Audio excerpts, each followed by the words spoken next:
I'm Jasmine Moradi, and you're listening to the Queens of Tech podcast, a podcast series about raising the voice of workplace champions.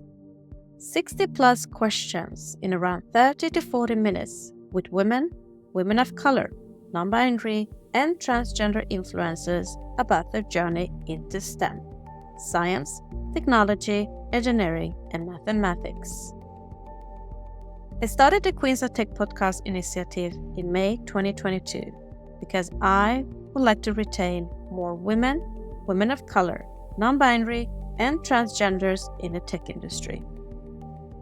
Talent is out there, but our work environment needs to improve for all to feel safer, stay authentic, and to be valued for our contributions. My vision is to raise the workplace ecosystem for all in tech by killing the imposter syndrome, stopping bad behavior, and increasing equity opportunities.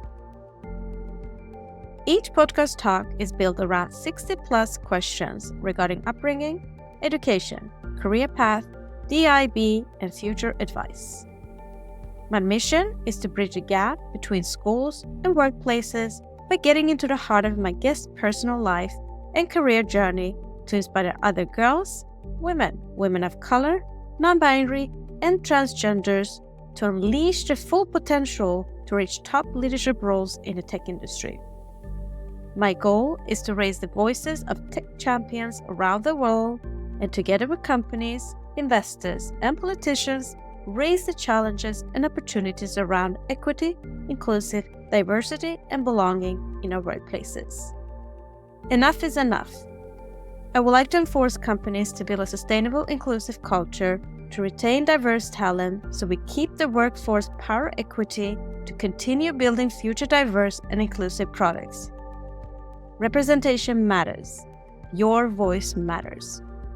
In this episode, I'm very excited to welcome my guest, Tech Queen Nandeeta Seth, Director, Head of North America Product Monetization at TikTok. Hi, Nandeeta. Hi, Jasmine. I'm so happy to be here. I'm very happy to have you here to get to know you. How are you today? Very well. It's almost Christmas, so I'm looking forward to some great downtime after the rush that is inevitably Q4. Happy Christmas and soon Happy New Year. But before that, let's dig into your journey into STEM. Absolutely. So let's warm up with a few fun facts about you. How would you describe your personality in 3 hashtags? I love this question. Always learning, extroverted, and very determined.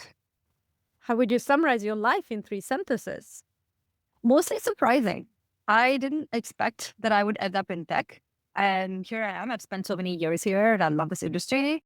Instead of 3 sentences, I'll just pick 2 words, which is pleasantly surprising and a very exciting big adventure. And what kind of music stimulates and motivates you the most? I think I love anything with a beat. So a lot of dance music actually on my Spotify Wrapped this year, a lot of Taylor Swift. And what is your personal motto? Always remain curious and always keep learning. What is your favorite book? This is really hard. I have to say, I saw this question. I really struggle with it because I read upwards of 50 books a year. I don't really know how to answer that, a favorite book, but I can tell you my favorite current genre. So my favorite genres right now are I like reading either light beach read or I love reading books about anything that's going on in my life. Like right now I have small children and I just finished a book called Never Enough, which is about achievement culture and how do you ensure that when you're parenting, how do you make sure that's not toxic? How do you encourage people to keep being driven and learning without turning it into something toxic? And what is your favorite podcast? I also love this one. I also love Diary of a CEO, and I love many of the podcasts that Andreessen Horowitz puts out. Thank you very much. Mac or PC? Mac.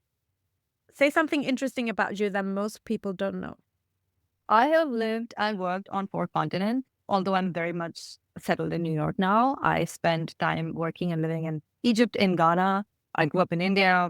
I spent a long time working in and out of Europe, and then I've been in the US for a long time. So I think most people don't realize how global my career has been because I'm so settled in New York now. And what is your hidden talent? My favorite hidden talent is that I can make very good loaf cake. So, you know, the ones that you have with a cup of tea or a cup of coffee. And this was my COVID treat to myself. I love baking. It's very precise. So it's not very different from a science experiment. There's always cake in my house.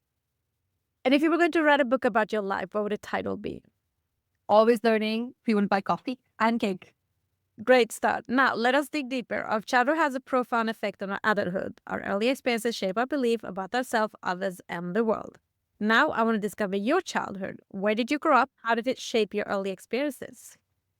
My dad was in the army when I was growing up in India, which is a very interesting life because we would move every 2 or 3 years.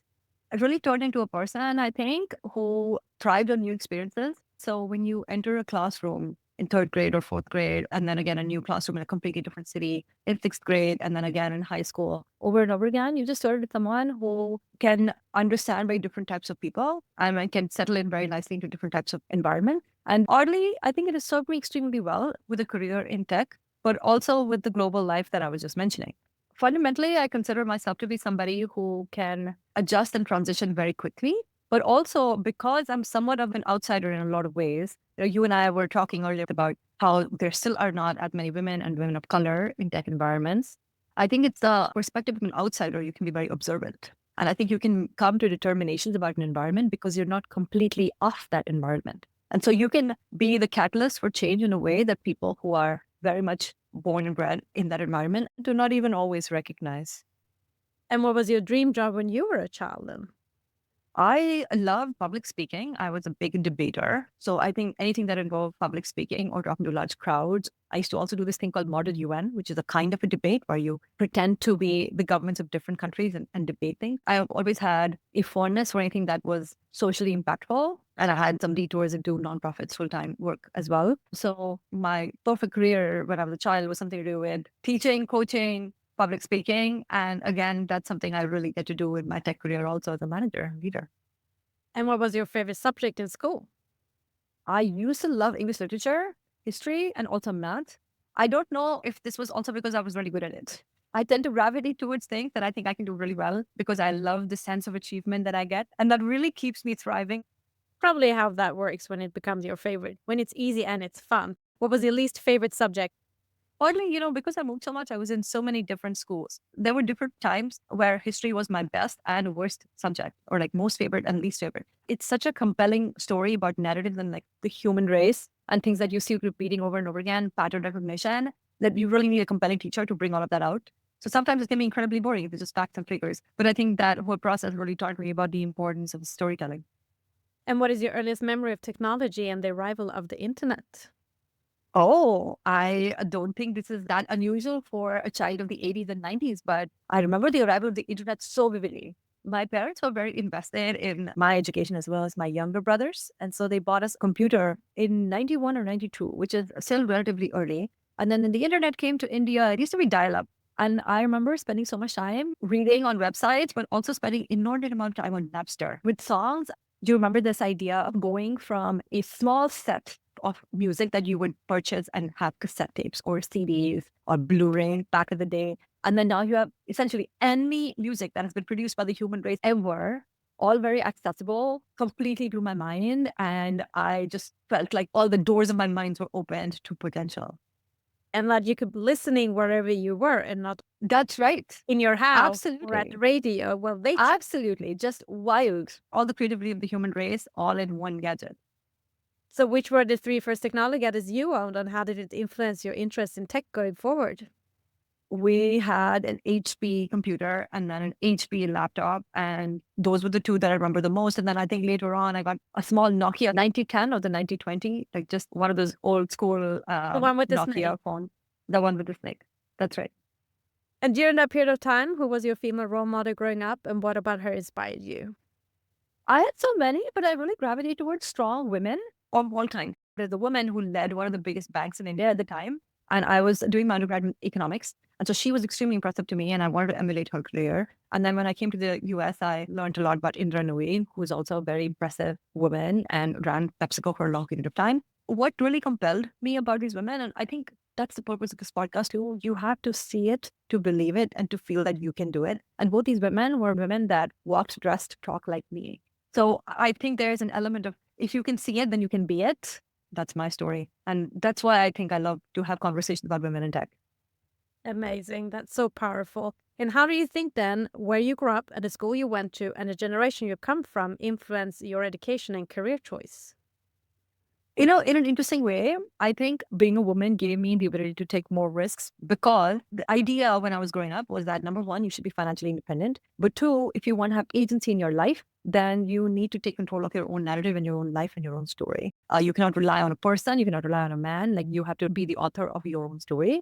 And I took a lot of risks because of that. So risk meaning in small, very controlled way. I did my undergrad in economics, and instead of the traditional path in India, which is to do my grad school right away, I started to work because I didn't really know what I wanted to do. And I was lucky to get a job at Ernst & Young, where it was not in technology, but we were doing M&A. And it taught me a lot about how to read companies and really understand the value propositions. And now I translate that into product, right? But it gave me a really deep understanding of how to look at financial documents and understand financial models and therefore the business itself. So I became very revenue driven from since I was 20 or 21 years old. And that I think has also been something that has translated into tech, into the career I have today. But the generation I was growing up in or the childhood that I had was very much predicated on take risks, take control of your own career, learn a lot from the people around you, and you can be whoever you want to be. So inspiring, really, for our listeners to actually go and take a risk. I always say, what's the worst thing that can happen is you go back to where you started and it's fine. Yeah, and you fail. And failure is very much part of the journey. I think if you don't take risk early in your life, you don't get habituated to failing. I feel like I have failed many times and then you recover. And that's a muscle that you build. It's like going to the gym. And if you don't push yourself, you're not actually going to get stronger. So you have to be at the very limit of what your capability is. And inevitably, failure is part of that. And it's a human perspective what failure is, because every step is a progress and it's a step toward learning something bigger and better. Precisely. And that, I think, I love that. Change that perspective. It's all about experiencing. So let us dig into your career. You did mention a little bit, but before that, I'm going to read two quotes. The first one, how does the universe expect me to choose a career path at 16? I can't even choose what I want for dinner. Second, yes. Lincoln said, I quote, the best way to predict your future is to create it. So where and what did you end up studying at the university then? I studied economics, like I said, for my undergrad. And then I completely agree with this quote, your first one. I was very ambitious always and very driven. But there's two parts of this. One, like I said, you cannot be what you cannot see. So if you do not have enough exposure, and I grew up in very small towns and then moved to Delhi, which is the capital for my undergrad. But before then, I did not have a ton of exposure into what possible career choices there might be. And I think increasingly that's happening more and more because for people starting out in their careers now, even in tech, even if you're a computer engineer and you know that's what you want to do, the world is going to look very different in 10 years, in 5 years, in 3 years for sure. So I don't think you can have a very clearly laid out career path. But I think what you can do is be very specific and be very intentional and have strong awareness of what you like. So there's a couple of things I would advise. Number one, especially as a younger person and early on in your career, be intentional about what gives you energy during the day. So go about your day. You've chosen an undergrad career path that it seems interesting and exciting to you. I would pick something that also has some sort of interest that speaks to your heart. Is this something you're going to enjoy doing during your day? And then as you go about your day, think about what gives you energy and what takes away energy from you. To give you energy could be as simple as, I love working on a team project. And when I work with these three people, I love ideating back and forth and it gives me energy. Or it could be the opposite. When I work with the team, I find it really exhausting. And when I'm alone, I think more clearly and I can come up with a kernel of an idea that I can then take to my team. So just sort of having a strong awareness as you go about your day, what drives you, what enthralls you, what excites you is really important. And I think the second one is how do you translate that into getting really good at a few things?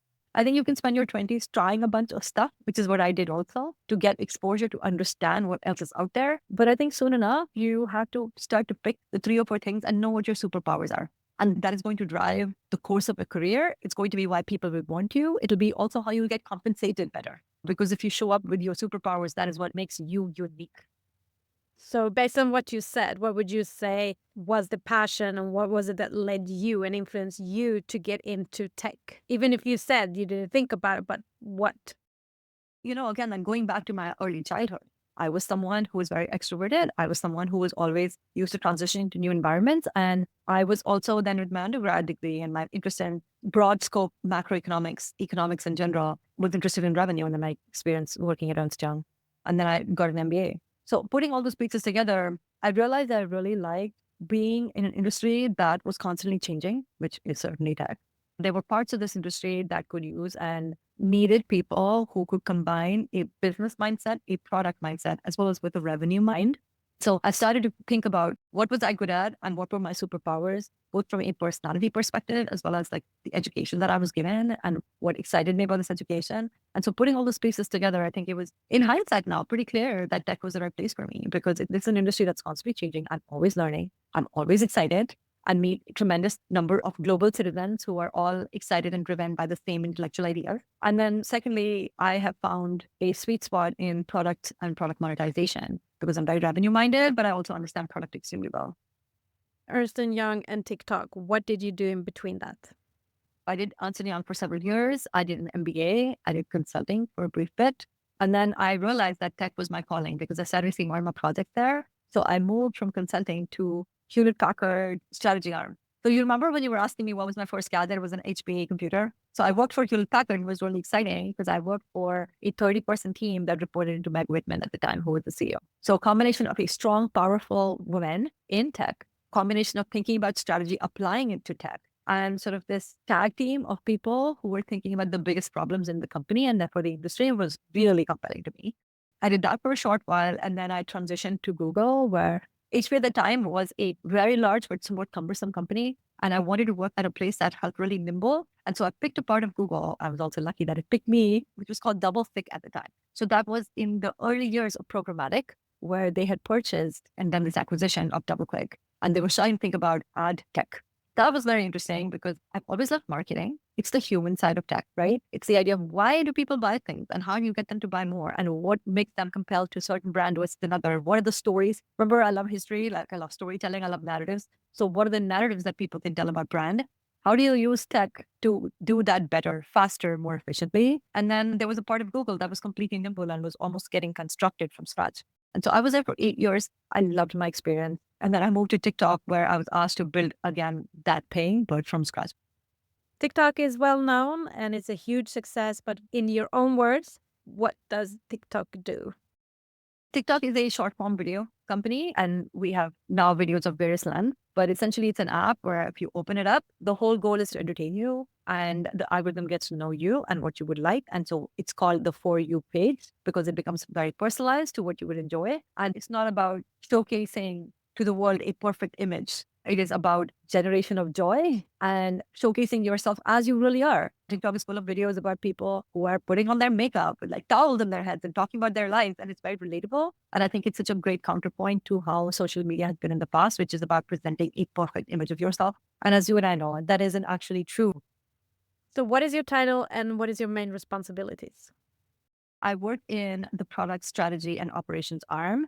Our goal and my goal is to manage product from a revenue perspective. So now I have 19 years of experience, but my role is to manage the P&L of a particular part, which is about 60% of TikTok's North America business, and to address it from a product standpoint. So about half my team gives product input, works with product managers and engineers to give them feedback on what we should build and why. And the other half of my team is deeply embedded within the sales org and does sales enablement, working on different industries. So for example, CPG, agency business, media and entertainment, working with them to say, this is how you should use the TikTok tech to promote your business objectives.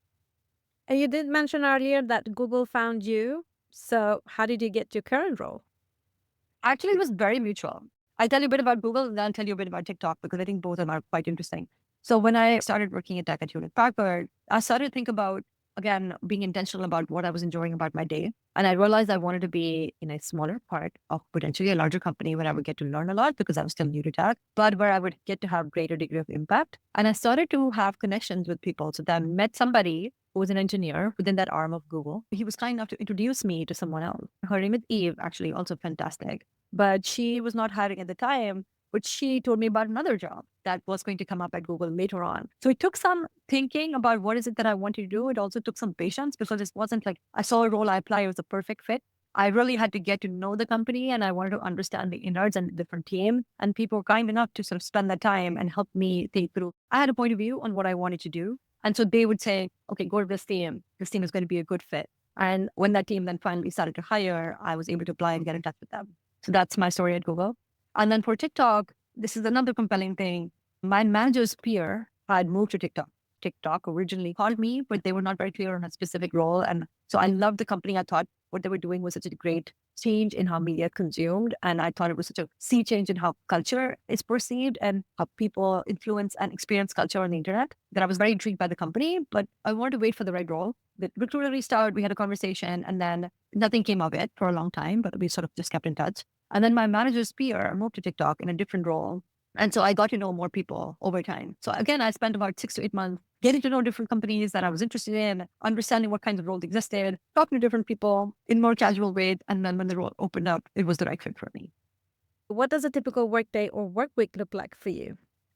A typical work week is easier than a typical day because no day is exactly the same. But usually my Mondays and Tuesdays are extremely busy. Like many companies do, we wrap up the week on Friday and get some revenue numbers. And then the leadership team discusses the revenue numbers on Monday evening.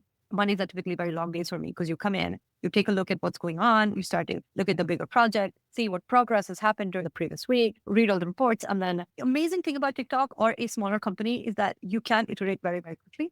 So I love the rhythm of Mondays and Tuesdays being sort of more revenue focused. You talk to sales, you talk to clients, you figure out what's going on from the product and revenue perspective, and you need to make some small payments. Wednesday, Thursday, I would focus a lot on longer term projects and spending more time with the product team and understanding what we need to do, for example, building our roadmaps or giving in feedback. And then I would leave 4 to 5 hours of my week to work with my team. So reviewing their projects, understanding what's going on. My team is now about 25 people. So when it grew from when I started in TikTok, it was much smaller, it was 6. And I've tried different roles at TikTok as well. And now it's about 25. And I think the interesting transition for me has been how do I support them, but also how do I step back? Because now I have managers. And how do I let them do the day to day, but just continue to set the vision, continue to drive them forward and to unblock, support, do any of the politicking with the other teams to ensure my team is getting what they need, help them manage some difficult relationships. That is the primary part of my day. But on Friday mornings, we have a leadership meeting. And then every alternate Friday afternoon, I would keep some time for office hours. But I would like to keep like 3 to 4 hours on Friday to do some thinking and reflecting and preparing for the week that's to come or reviewing documentation that the teams are producing. Because going from meeting to meeting is great during the week, but you do need some time to strategize. Oh, yes, you do. Otherwise, you will never get into that flow. I love the quote, choose a job you love and you will never have to work a day in your life. Nandeeta, based on everything you said, what would you say that you love the most about your role that makes you tick? The best thing about this particular role is that I'm so proud of the impact this team has managed to have or this company's managed to build. When I started, it was small $1 million numbers, and then it has now become several double-digit $1 billion. And to see that in 4 years has been so gratifying and fulfilling. And it takes a tremendous amount of effort. You know, my team and I feel like often I'm in the trenches with them and we're all in the trenches together. But you really end up with such a strong sense of a community and a team, and you feel like you're in it together. And when you see that impact, I loved that my team can see progress, that they are growing as the company is growing, gotten promoted, they are making more money, they are working on very interesting projects, they're learning radically new things, they're solving really huge, important industry-wide problems, and they get to grow their own careers while doing that. Some of them have now become managers themselves, and that has been very satisfying and gratifying to see. So because of that growth, I love to see the impact that we've had, and I'm very proud of the team and everything they've done. What do you wish everybody understood about your role? My role is more challenging because we sit between sales and product in a lot of ways. I don't expect product spend that time to understand sales. That's why we exist. And I don't expect sales to spend that much time understanding product either. But I think when we sit somewhere in the middle, we act as a translator, which on the good days can be amazing because you can have true impact when you're taking feedback from several important customers and turning that into product. And then conversely, then 6 months later, that idea and that feedback that's translated into revenue, which drives the company forward, drives my team forward, is very satisfying. But on the worst days, that also means that they have differing points of view that we then have to navigate. But personally, I actually also really enjoy that because it means that there are problems that I can help fix and I can feel useful. And that makes me personally very satisfied. And what is the one common myth about your professional field that you want to disapprove? That people think that tech is somewhat cushy or easy. I see this myself. People talk about this. I don't think it's true at all. I think tech is an extraordinarily intellectually stimulating industry. And, you were talking a little bit earlier about AI. I think there's something that is new all the time and you have to stay on top of it. So while tech is an industry that changes so much, it's certainly not traditional way. So you said you love it because it's always changing. What do you love the most about working in the tech industry? Beyond the constant change, I love that there's such a concentration of people who are from everywhere, who are doing all sorts of different things, who have personalities and different hobbies, but they're all intellectually very interested in the problems you're solving. And so you have this very diverse and differentiated group of people who tend to have similar intellectual ideas. And that can be extremely fun because you end up meeting different types of people with different backgrounds, but who all have the same focus on the work that you're doing. Oprah Winfrey said, I quote, "Think like a queen. A queen is not afraid to fail. Failure is not a stepping stone to greatness." So, Nandeeta, what has by far been your biggest achievement in your career? My biggest achievement has been exactly this. I think I'm a very resilient person, and dealing with failure is something that happens on a regular basis. So it could be something as small as there's a product idea that you had and you thought it was amazing and you bet on it and you committed to it and you spent, several months testing it out and it doesn't work. That happened more than I would like. And that's sort of part and parcel of where you learn from, and you learn your customer better and you learn your market better and you learn the products better and you go from that. I think that's amazing. So my biggest personal achievement is the resilience of learning and growing from failure over and over again and embracing that. Any failure you can share with us and what you learned from it? So many, honestly. I just picked so many. I gave you just a small, quick example of product failures, but I think there have been bigger ones. I've made bigger mistakes in my own career. So maybe I'll share a little bit more of that because that feels more personal. Early on in my career, I was working on consulting and I was relatively young and early in my own career. And in consulting, the way it works is that you have different industry pods and different partners, very senior people who will influence your own career and your own growth. And one of them came to me and asked me to start working on an oil and gas project. And I did a good job. And so he would keep coming back and ask me to work more and more in that industry. Frankly, I was not interested in the industry. I was not interested in the work. I was doing it because I wanted to quote unquote grow. And I thought that it was the safest way to grow was to continue to build a relationship with this team and these people that liked me and would continue to give me good work. And it ended up not being so great. It was more like I let myself down by not being honest about what I was doing. And eventually it led to a situation where I burned some bridges, I think, when I finally left. And it was because I couldn't be honest with myself in the beginning about what it was exciting or not exciting to me, and taking some risk internally or trusting my credibility, right? Once you have some credibility built, I should have trusted myself to have some honest conversations and own my own career a lot more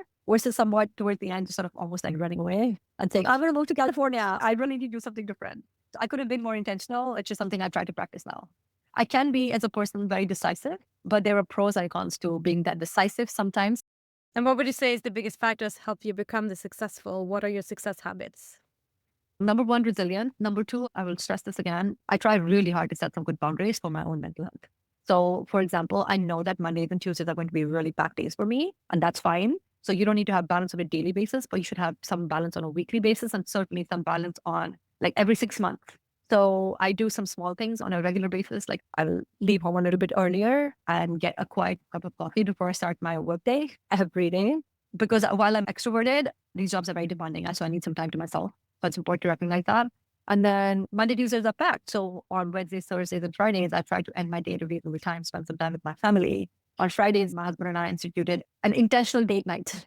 After my kids were born, we put it down on a calendar and we took it like a meeting. So it's very much like I leave work at 5 o'clock and we have help until 7. So it's very short. It's not that long, but it's like a 2-hour meeting on the calendar. Neither of us can move. It has to be something really substantial that you can skip it for, and then you have to do it again. Like if you skip a Friday, then you do it on Thursday instead. So I think it's really important because we are trying to build a life here and not just build a career. Absolutely. And how do you measure your own performance at work knowing you're successful or not? I've tried to take a longer term perspective on this. So of course, there's all the shorter term, like very gratifying, very exciting things around the work you're doing, the products you're building, the revenue that's coming in, your own team and how well they're doing and how well they feel supported and validated, but also like your own career, your promo bot, compensation, all of that. Maybe this comes with being older. I have started to take a longer term perspective, which is what is it that I want to get out of different parts of my career and what is it that I enjoy doing now? And remembering also that you can flex in and out of things. There were certain years at Google that were really intense, and there were certain years that were a lot more quieter because there was something else going on in my personal life that I wanted to prioritize. It took me some time to realize that that's an okay thing to do. And it's also a normal and a healthy thing to do. For example, when my kids were born, I took 9 months of maternity, which is not normal in the US, but I was very lucky to get it and I completely embraced it. And I don't feel guilty about it for a second. So I was very happy to get some time. But then now I came to TikTok and fully embraced the intensity for 4 more years. So you can flex in and out. And so I take a little bit longer of a perspective now and say, what is it that I want to achieve in the long term? Alongside, of course, the short term milestones, which are very fun and gratifying. You should definitely not feel guilty about it because in Sweden, you can stretch it out to 20 months and it should be I know it should be standard. It mom should be. needs it, It the is child not. needs And it. But also in Sweden, they divide it between the parent, which is so wide. I think what it is that there's an American work culture, but it's much harder for women. It is worse for women because they still bear the burden of both home and work. This is a whole other conversation and it'll become a completely different kind of podcast. But I do think that it's really important for women specifically to draw some boundaries and to protect their own careers and protect their own mental health. For example, when I mentioned that I take a cup of quiet coffee in the morning, it's because I have other people doing other things for me that I have the privilege and the ability to do that. But also, it should be more normal that women can take time for themselves to bring their best selves to everything that is demanded of us. it should definitely be a standard. So, what is inspiring and motivates you the most in your role and career right now, and what's coming next? The two things that are inspiring to me is having a business impact. And then the second thing that is inspiring to me is making sure I work with people who feel fulfilled and I feel fulfilled with working with them. If my team is dissatisfied or if I'm not able to get the best work out of them, that really impacts me as well. Because I don't feel like I can do a great job if the people who are working with me and for me cannot bring their best self forward. Let us now jump into the influence of mentor, role models, champions, and sponsors. For our listeners, role models can consciously or subconsciously be a powerful force in our lives. In addition, champions can stand up and advocate for us and open up the world of possibilities. Sponsors match emerging talent with leaders and influential employees who can help us move ahead in our careers. So, Nandeeta, do you have a mentor, champion, or a sponsor today? I'm so lucky because I feel like I have a board of directors instead of a single mentor. I feel tremendously lucky. So in my personal life as well as my career, I've had several people who I consider inspirational. So instead of having just one person, I feel like I have many that I can call different people for different purposes. Several of them are incredibly strong women that I think I've tried really hard to cultivate as well, who are just really smart and savvy and have worked in tech a long time, but also know me and my work. And so my advice and thinking has been, if there's someone that you work with that is a little bit more senior than you, or even your peer who you admire and think you want to learn from, we should tell them. I think it's really great to go out to somebody and say, I love what you're doing. I want to learn from you. And more often than not, I think people recognize, especially women, because women want to support, I think, other women. And I think being honest with that is really wonderful. You learn and you build a network of people that you can rely on. They also know your work. And then you start to develop a personal relationship as well with some of these folks. In my personal life, completely outside of tech as well, I'm very lucky to have a few friends that I turn to, for example. It's not always easy to juggle work and home life or travel or the many other pressures that all of us face. So it's good to have a few people that can go out with you for a drink or a coffee or just a walk and can listen to you. And then sometimes these people can provide advice suggestions because they know you so well. Let's move on to leadership. Adena Friedman, President and CEO of Nasdaq, said, I quote, empowering those around you to be heard and valued makes a difference between a leader who simply instructs and one who inspires. And Shirley Sandberg, ex-CEO of Facebook, said, I quote, leadership is about making others better as a result of your presence and making sure that the impact lasts in your absence. So, Nandeeta, what does leadership mean to you? I love Cheryl's quote. I've been lucky to have had so many different types of leaders that I have worked with and that I have emulated and learned from and translated into my own personal style. To me, leadership is really about supporting people to become the best versions of themselves. Now, this can happen in a hands-on way when you have a smaller team and you are setting up clear vision and supporting their work and looking at every piece of work that they're producing. It can happen in a way that is a little bit less hands-on when you're a manager of managers, for example, or you're more senior, where you can provide a clear vision and then expect certain standards, lay out the standard, but also give them the room to grow within themselves and to show you that they can do senior level work. My favorite part of leadership, though, is an element of candor and respect. So I love to be very clear on what is it that I would like to see, to debate the eventual outcome that we would all want to get. And then once the vision is set, to see some commitment from everybody involved, that we're all committed to the same goal, all driving towards the same goal, which I will support and I will unblock my team and unblock others. But also I love being extremely respectful, to be very candid about feedback. So I like to give feedback if things are not going well, one-on-one, in person, quickly. And if things are going really well, I love to celebrate it as a team. I like that good work should be visible. I think good work sets expectations for others as well and helps them see what good work really looks like. So I love to celebrate my team as well. There's also a third kind of leadership, which goes beyond the sort of the team that you are leading or the org that you are in, which is really about being an authentic person to yourself and having a set of values that you can share that people can learn from, or being authentic about your own journey. So, you and I talked a little bit earlier about my personal story. For example, I'm now on many women's panels where I talk about women's careers, but we also talk a lot about motherhood in STEM, or how do you raise a family. I talk a lot about my own journey with IVF and surrogacy, because family building, especially in the workplace, is not something that gets talked about, but there are benefits that you should use. And it is a huge part of women's experiences at work. This is not your entire life. And everything that happens outside of work also impacts your mental health at work. So increasingly, I find that that sort of leadership is also very satisfying, but also really necessary to come in and talk about yourself as much as you can, about your life journey, and see if it resonates with other people. That's how I found some of my mentors, when they were talking about something that they were not specifically addressing me, but they were addressing a larger room. And I would go up to them and say, I really love what you said, and I want to understand more about this. And what distinguishes a good leader from a bad leader then, based on your experience? The best leaders are the leaders who are very clear about the vision and the mindset that they have, who are very clear about the expectations that they have, but also extremely supportive of their team. Who the team knows that the leader will have their back is really important. There's an element of mutual respect, mutual trust is really important. That if you have a problematic relationship or a problematic business outcome, that you can come and address it directly and trust that this person is on your side and will help you solve it, and not out to get you or not out to judge you. And who's your favorite female non-binary or transgender tech leader, and why? Oh my God, I have so many. There is a person that I'm going to talk about, though, who I've known about for a long time. And her name is Sally Project. I first fell in love with her when she came to visit Columbia University, which is where I did my MBA. She's an alum from there. And she's had a very long career in multiple things. She was first an equity analyst in finance, which is something I knew quite well from my band in finance. She was then the CEO of part of Citigroup. Then she became the CEO of all of Citigroup and became the CEO of Bank of America. And then she started a tech company called Ellevest, which does financial planning for women. So it's a tech platform that supports specifically women's financial planning and give them access to financial advisors. And I love her so much for many reasons, and I find her extremely inspirational. But she was the first person I think I heard talk very openly about, when I was growing up, it was a very much a thing about women can do it all, women can have it all. We are all feminists. And she was the first person in my hearing who said, you can have it all, but not at the same time. And there are trade-offs to be made, and you should be intentional about what you want from your life and at different times. So you don't need to do everything all at the same time, but over the long course of your life, you can get everything you want, but just not all at the same time. And we should give ourselves some grace and take a very long-term perspective about what we want to achieve. And I found this so refreshing. And then I read again Indra Nooyi's book, where she says very similar sentiments.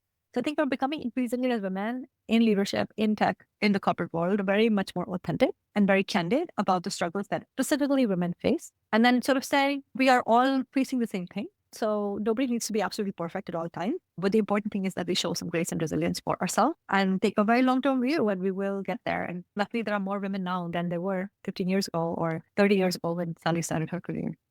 Thank you. Very great life learning. Definitely something I'm taking with me. How would you describe yourself as a leader? I think everything that I've described as a good leader is something I try to practice, because that is the definition that really speaks to my own ethos. And I think it also really calls my personality. Like I said, I'm a more driven, more extroverted person. And so I try to be very candid with my team. I try to really hold their trust very carefully. I try to set very high standards because I want my team to be known. I'm very proud of them, and I'm very proud of the work we all do. So I try very hard to make sure that our standards don't slip and that we are producing the best possible work and we have a great reputation as a team together. And I'm very proud of everything that they achieve. But I also think I'm good at coaching people or supporting people when they're having a hard time. And that is my job and my duty and my obligation, my pleasure to support people when they're learning new things. Because I think that's the best part about working in tech, is to try new things, to fail, and to do better all over again. So what would you say are your 3 strengths and 3 weaknesses? My strength is that I always like to learn. I think a weakness is that I tend to get bored, but that's why I'm glad I'm in tech, because I don't think I could handle anything that was incredibly repetitive over time. It would really bore me. I would do it very poorly. I don't think I have enough of a work ethic to do repetitive work over and over again. The second strength or characteristic is that I have a strong work ethic when I feel like there's strong impact to be had. But that also means that on the flip side, I can get very personally tied to a certain set of outcomes. So I think a learning for me has been how to detach myself from the outcome, because that I take it very personally. If there's something that I want to do at work or something that I want to achieve and it's not happening, it's a strength to keep having resilience and to keep trying to fix it. But I think it also results sometimes in a weakness where I have to pull back and I have to not take it personally. And then I have to find other ways of resolving or to know when to give up is also a really good skill, which I think I'm starting to practice and learn because I don't think I'm good at that. And the third thing is I am very extroverted, but I am learning to carve out more balance in my life as well. Because this can be a job and a career where we can spend all our time with the people. And I think I'm realizing I'm not good. I don't feel as energetic if I spend all my time around them. So even when I'm going on a work trip, sometimes people are going out at night. I will just say, I don't want to go out now. And I'm just going to go sit in my hotel room and watch some terrible TV and completely de-stress before the next day. Let us now jump into the hottest topic in business today, workplace culture, unlocking the power of diversity, equity, inclusion, and belonging. So, Nandeeta, what do diversity, equity, inclusion, and belonging mean to you personally? The key word here is belonging. What does it mean for me personally? And I'll tell you a few things that I've practiced to try to maintain that. So one, I strongly believe that more diverse teams produce better results and create more comfort for everybody to be completely themselves. When people are themselves, they take more risk. They come in with more psychological safety. They produce better outcomes. And also everybody has a lot more fun. We learn a lot more about different types of people. So I strongly believe that having more diverse teams is incredibly important. But I also mean that diversity can come in different ways. Diversity is not just about the very obvious race, gender, sexual orientation, country of origin, immigration status. It can also go a lot deeper than that because I think people have lots of different backgrounds. For example, you can be people of the exact same race who grew up in the same country and have very different experiences. Some people who grew up with more money versus less. And I think those things are less obvious on a resume, but I think really important for the overall health of the team. So a few things that I try to practice to try to inculcate that is during hiring, I expect and hope my recruiters will find me a diverse group of people to interview. Because I think it's okay to hire different types of people. And of course, you want to hire the very best and maintain that standard. But I think you should give yourself the time to recruit different types of people and to have an interview pool that is very diverse and very reflective of diversity of all kinds, so that you can find a larger pool. And so therefore, you need to give yourself some time and work very closely with HR recruiting to give yourself the time and create that pool, where that pool of people come from. Secondly, when you have that team and you're lucky enough to manage a set of people, I think it's very important to create that sense of belonging. And I think the way to do that is by being, firstly, to begin with, you have to be authentic on your own. This is a scary thing to do. And I was already scared when I was doing it. But recently, we decided to do an offsite at work where we wanted to talk a bit about emotional vulnerability as a leadership org. And so each of the leaders came in and basically talked about when they had failed in their life and what they learned. And I read out a children's book and I talked about some of the failures that had happened in my own life. And it was a great sense of vulnerability because you have to come in front of a large room and talk about some of the worst things that have happened to you. And that's really hard to do. But I think when you start to do that, people feel like they have permission to do it. And so I think that inculcating that sense of authenticity, that you can be vulnerable, you can be yourself. And if I'm sharing with you, then you can share back with me. You can share back in a group. You can share back one-on-one. I think it makes the team feel more heard when they see that their leaders are not completely perfect and are willing to share with them. That's an opening part of belonging. I think if you create the space for conversation, people will come and tell you themselves what they want and how they want you to address it. And then I think you have to be very open to addressing what people are saying. What do you consider being 3 to 5 signs of good company culture if you were to join a new company tomorrow? I think it really depends on what people are trying to get out of things. Our company is not your family. Our company is like a sports team. This is a Netflix manifesto or an Airbnb manifesto. And that really resonated with me because if we say a company is like a family, then we have different expectations of a family. You don't lay off your family members. You have to put up with them no matter what for the most part. But a company is like a sports team. So you want to create a sense of being together. You want to create room for everybody to be their best. But I think for me, a good company culture is where you get what you need to get out of it. You should pick a company where you think very carefully about their values and their demands of you, and then understand, recognize that if there's a mutual match, and that can also change from time to time. There may be a time in your life where you want something more different. Like, for example, I went from a large established company to a startup. I describe it as going from Switzerland, where the trains run on time, the food is good, you know what the weather is going to be, you know what the views are going to be. When you're taking the trains up and down, you know it's very predictable. It's very well run. Everything is beautiful and well managed. And then I went to like 1990s Dubai, where you're like looking out the window, you're like, oh, there's a new building. Where did that come from? And there's light in the desert, and you're building an ice hockey rink in the desert. So it sort of was very dramatically different. And both of those experiences were really wonderful for what I wanted at that time. So I think that's really important to really figure out what the company is going through, because the company is going to optimize for itself. That is the role of every company, is to be fiduciary responsible, and then really be very pragmatic with yourself and see what do you want to sign up for and how does this resonate with what you need out for your life. I love when you say at that time, because I love a quote that says, never regret anything because at that moment you want it and you tried it. I hesitate to really have sort of this broad wash, like good culture, bad culture. I think it really depends. And I think there are pros and cons to every culture. And there are pros and cons to working in the wild, wild west, like 1990s Dubai, where there's a new building every time. So you have to really embrace that, and you have to know where you can thrive. Yes, and I think it's also important for the companies to be authentic and showing this is what we stand for. Absolutely. Or you know What you're signing up for. if they don't want to prioritize mental health and all of that, we'll stand up for it and say, here we work X amount of hours. So whoever feels for that moment of life, they can choose that. And people that don't want that, they can then Self-select out. So as a woman, what would you say has been the most significant political or cultural barrier in your career, and how have you overcome these challenges? I have a few different factors, and I think you will understand some of this. I'm a woman. I'm a woman of color. I'm an immigrant. I came to this country and I'm building a career here. And when I was 23, I believe I'd never been to the US before. I don't know what it sounds like now, but I used to have an accent, or I have an accent. I don't sound fully American. And I have a name that a lot of people cannot pronounce. I'm also like, you can't see me physically right now, but I'm also like short. So it's very interesting to see how I fulfill that role in public speaking, for example, like quite recently. And this is silly and small, but it's became very meaningful. I was presenting and co-presenting with one of my loved colleagues, and he is a foot taller than me, a tall Australian guy who is big built, and he and I are co-presenting. So we had to find a way about like how do we stand on stage together so he doesn't look like he is Hulk on top of me, and I do not look like completely invisible. So everything from what color do I wear? I wore a bright dress. Where does he stand? Where do I stand? Like, where do the lights come on? So I thought it was such an interesting and fun exercise in like thinking about how I represent myself in spaces where the space is not necessarily constructed for me.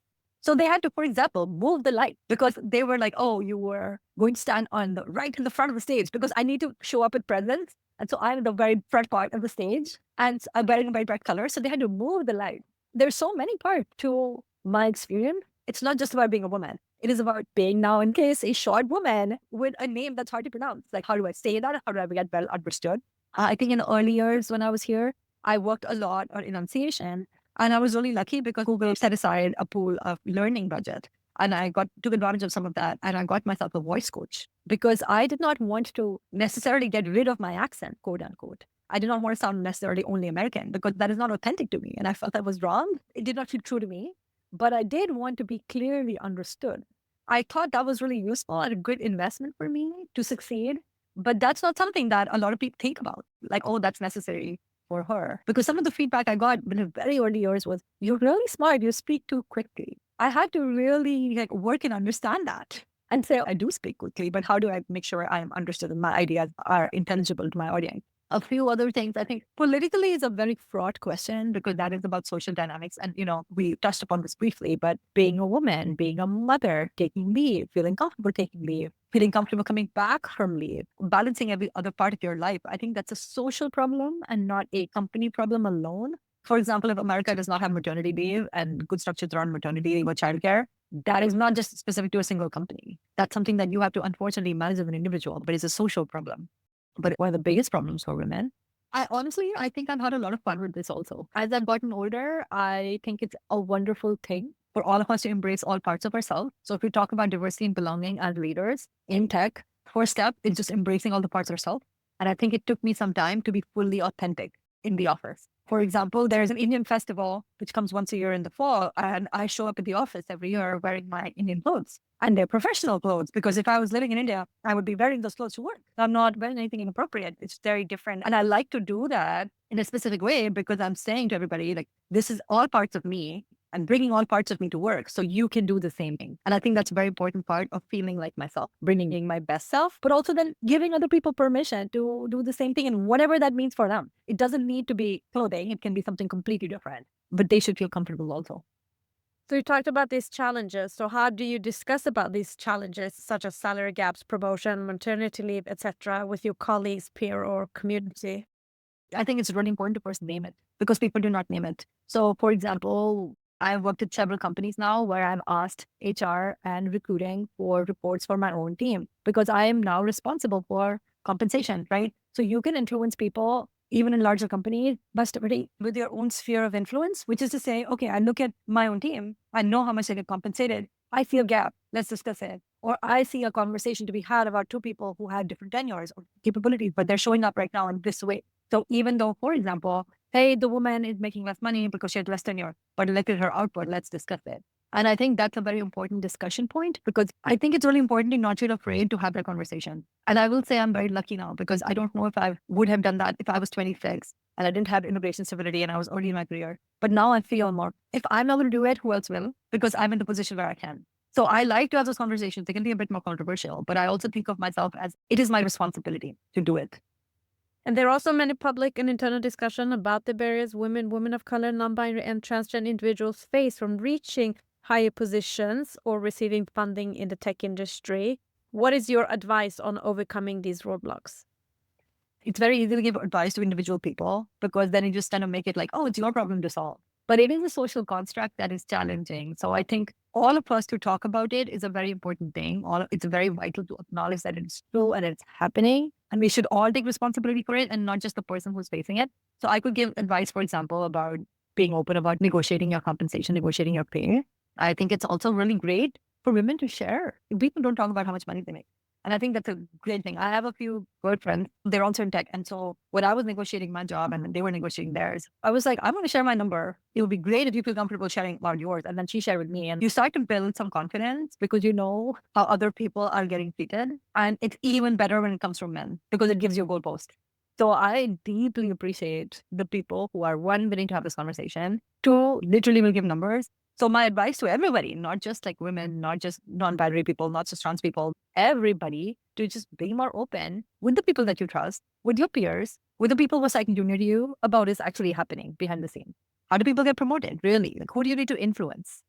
When I say find mentors, the onus then becomes on the person. But I would also say when people who are senior, it is also your job to give mentorship, which is why I'm saying that I think it's important for me to not take that responsibility to say, I need to show up in the small way or big way where these slows at work, or I need to show up in a bigger way by pushing compensation conversations or promotion conversations and looking at the diversity of the people getting promoted. So if there's a promotion slate, we will basically every 6 months say, this is the list of promo candidates. If you're looking at the promo candidate list, is it diverse or not? Does it reflect the team or not? And I think those are important conversations to have.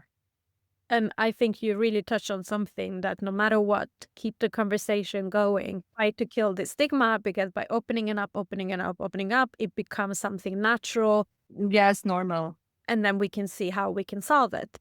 Today, companies invest heavily in marketing, attracting women of color, non-binary, and transgender individuals. There are more women in the tech industry today than before. However, companies struggle to retain them. Articles show that women are leaving the tech industry.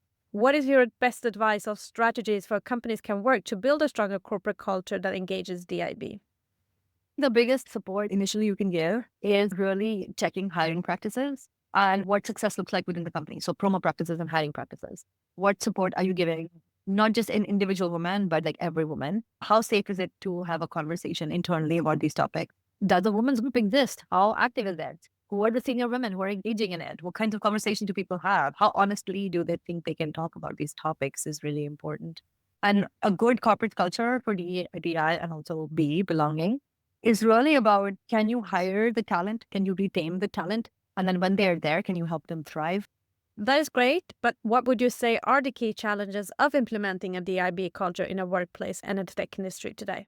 I think the biggest challenge is simply that people confuse that impact with putting this in place.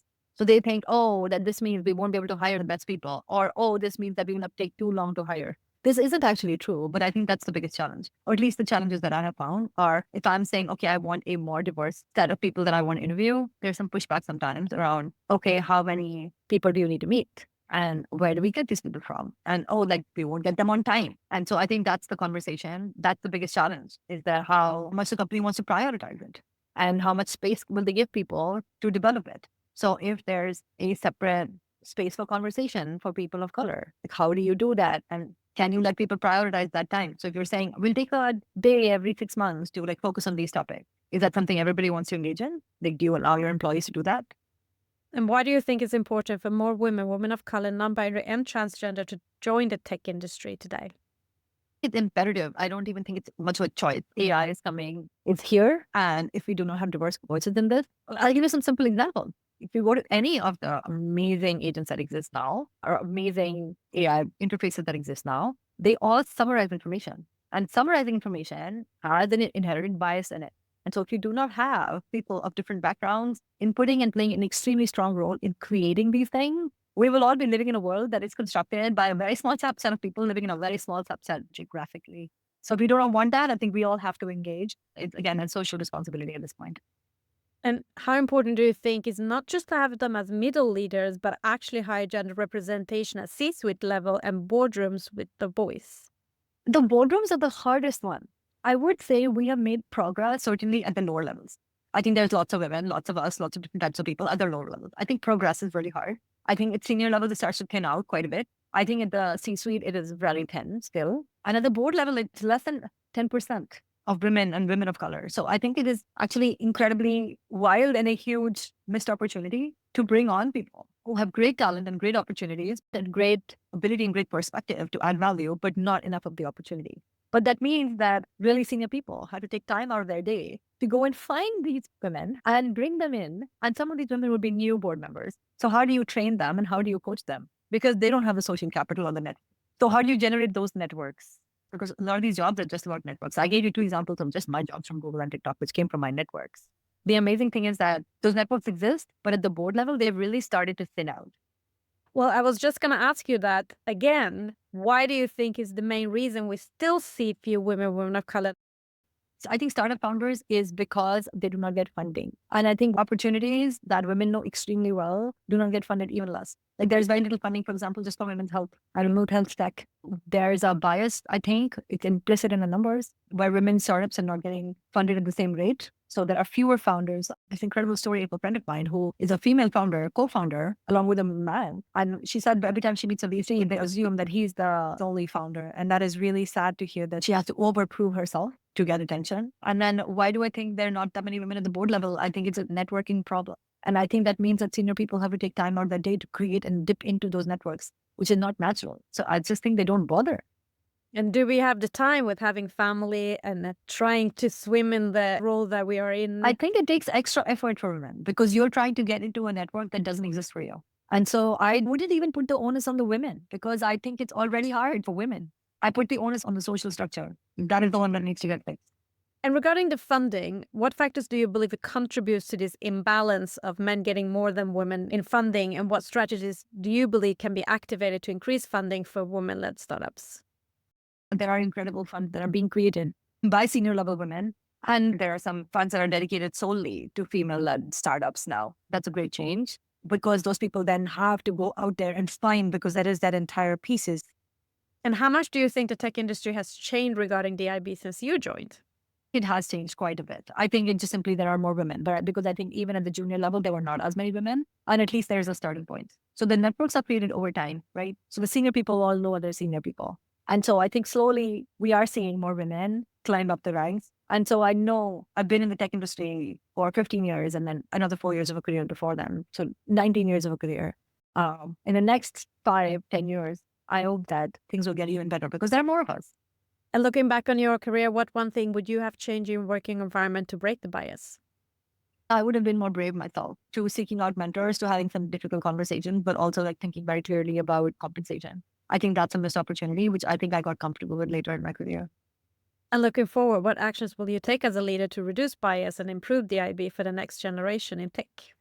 I think the biggest thing is to keep the conversation going and within your sphere of influence, within your company, within your team, try to ensure parity as best as you can. The other thing is like you can create collateral that works or that helps other teams. So for example, I'm saying one is just a lack of time. It's not a lack of interest, but other people just don't have the time to do it. For example, are checking for certain bias. You can create a slide and say before every promotion meeting or every promotion conversation, can we go through the list of the biases that is possible, like theoretically, so that we can all hold them in our head and be grounded in the same place as we approach the conversation.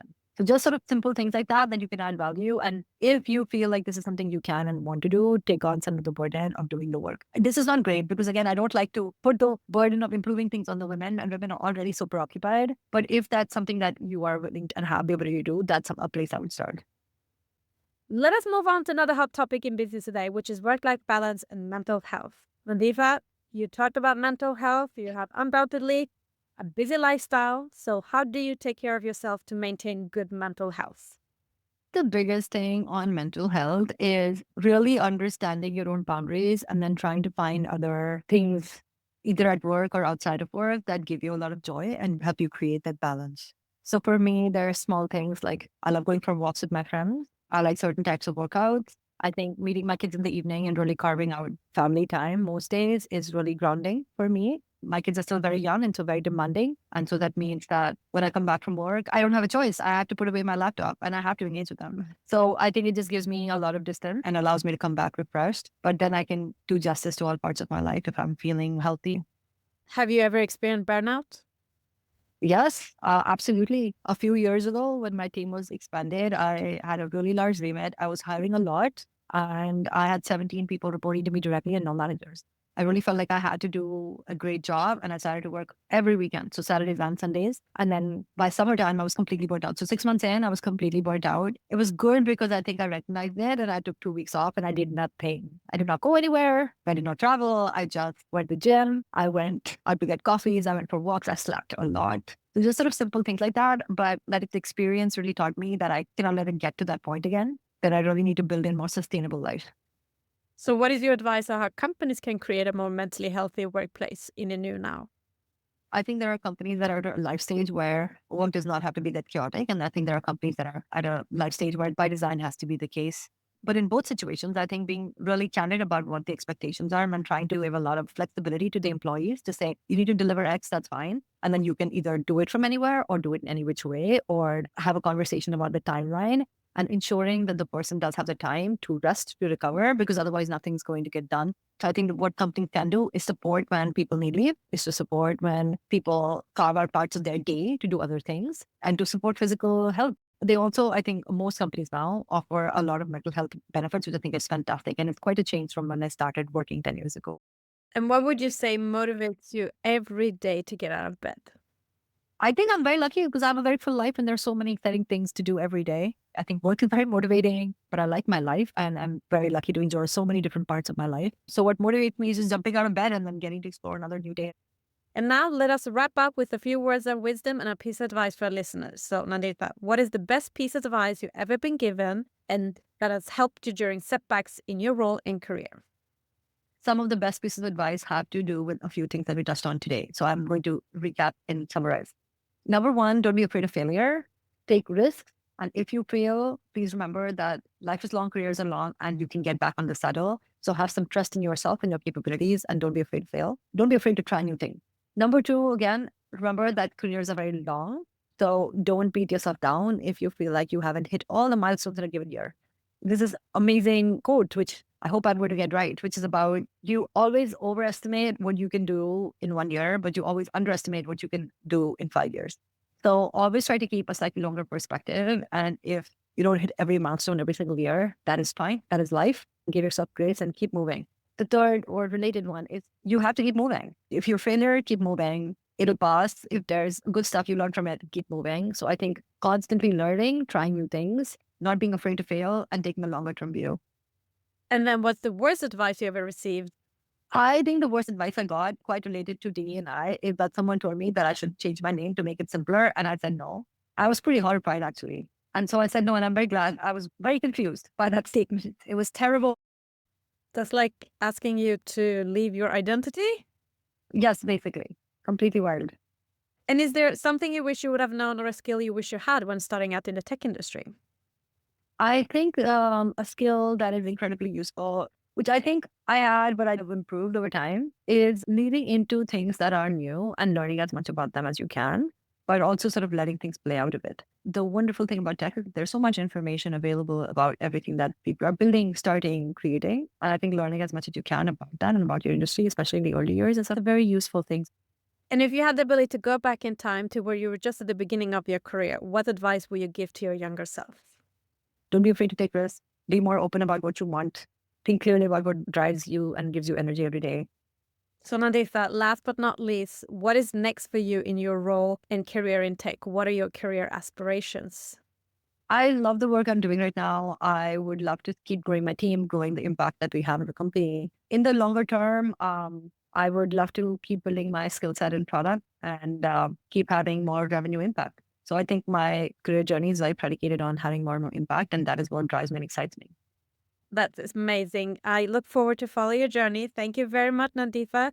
Sharing your journey will without a doubt inspire change and reshape company culture for the next generation of women of color, non-binary, and transgender leaders and founders. Thank you so much. It was a pleasure talking to you. Thank you for listening. For more podcast episodes and to learn more about the Queens of Tech initiative and to support us, visit queensof.tech.